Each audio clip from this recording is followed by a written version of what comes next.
Hello everyone. Today I wanted to do a new video about the um, ADXL345 accelerometer that is used for input shaping for the BTT Manta M8P board.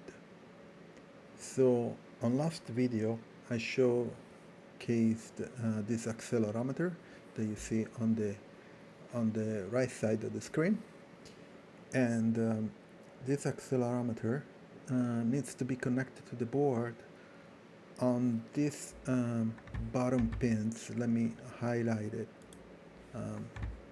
right here.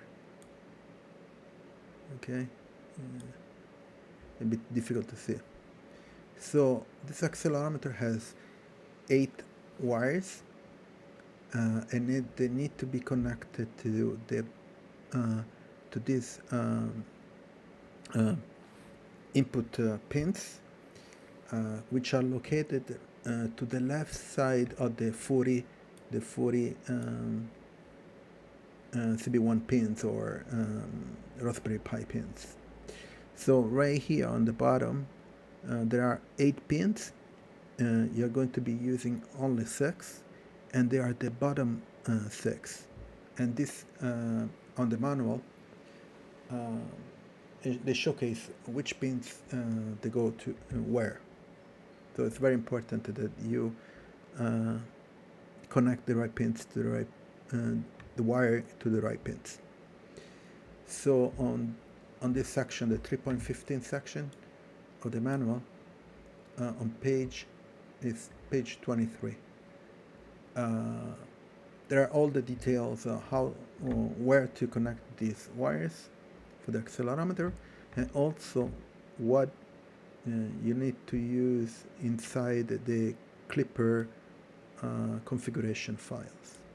And here on the bottom on the picture they showcase which pins to be using for this accelerometer. So it's a bit more involved, because these pins on the bottom here, where you connect, you need to, they're open, they are like jumper pins, so you need to use pin connections differently from the other ones. So most likely you need to do some soldering or special plug, or use the DIY wiring to do the connection. What else? It's not that difficult. It's just straightforward. The manual showcase which pins they go where, which wires they go to where, and this is valid also for not only for this type of accelerometer, but for the other one that showcased on last video, the ones that are used for DIY projects for electronics and stuff. The important part is this configuration, the configuration side on the Manta M8 and the Klipper. That's it. I put them inside the configuration already here. Let me enlarge this. Right here I have the configuration.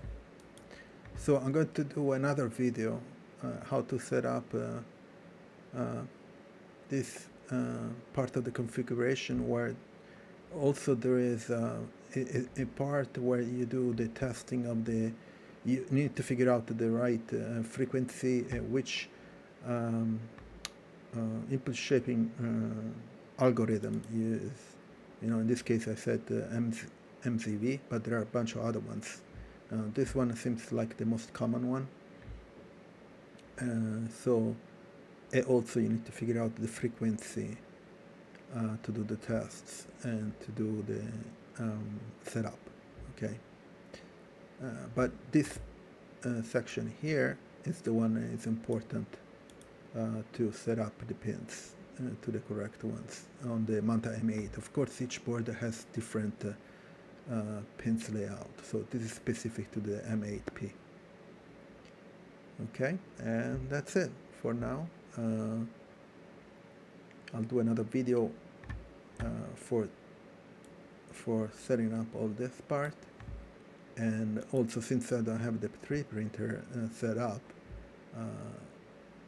I need to wait a bit, because this part here on the bottom on the configuration, you need to do a real test on the 3D printer. Okay, so that's it for now. Hope it was helpful, and please put a like on the video, share the video. If you have any comments, leave it in the comment section, and subscribe to the channel. I'm going to have more videos, and hopefully soon I will be starting to build the all custom 3D printer with a dual pallet extruder, and I'll see you on next video. Bye bye.